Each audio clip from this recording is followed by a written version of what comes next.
Monologue heavy. स्थान मसूरी का एक पुराना म्यूजिक स्कूल। मुख्य पात्र नील 18, अनाया 17। नील की उंगलियां पियानो पर थमी हुई थी। एक अधूरी धुन कमरे में गूंज रही थी। खिड़की के बाहर हल्की बारिश हो रही थी और हर बूंद जैसे एक याद को फिर से जगा रही थी। नील मन में, हर सुर के बीच तेरी हंसी बसी थी। अनाया, आज वो धुन भी अधूरी लगती है जैसे तू। 1 साल पहले इसी म्यूजिक स्कूल में अनाया और नील मिले थे। अनाया का वायलिन और नील का पियानो मिलकर एक जादू रचते थे। उनके संगीत में एक कहानी थी जो सिर्फ वही दो समझते थे। Flashback anime style.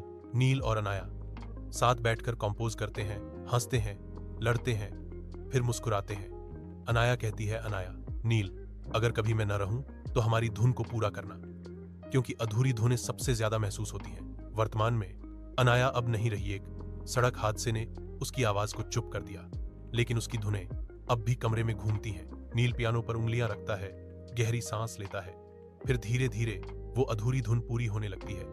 हर एक नोट के साथ उसकी आंखें भर आती हैं। नील आंखें बंद कर मन में, ये आखिरी धुन तेरे लिए है अनाया, तू न सही पर तेरा संगीत अब भी जिंदा है। तभी कमरे के दरवाजे पर एक लड़की की परछाई नजर आती है। वही वायलिन केस, वही चाल। लड़की, तुम नील हो ना, अनाया की धुनों वाला? नील चौंकता है। लड़की, मैं उसकी छोटी बहन हूं। उसने आखिरी वायलिन पीस मुझे सिखाया था। क्या हम साथ में इसे पूरा कर सकते हैं? नील की आंखें चमक उठती हैं। वो सिर हिलाता है। कैमरा ऊपर जाता है। पियानो और वायलिन की आवाज फिर से एक हो जाती है। अधूरी धुन अब पूरी हो चुकी है।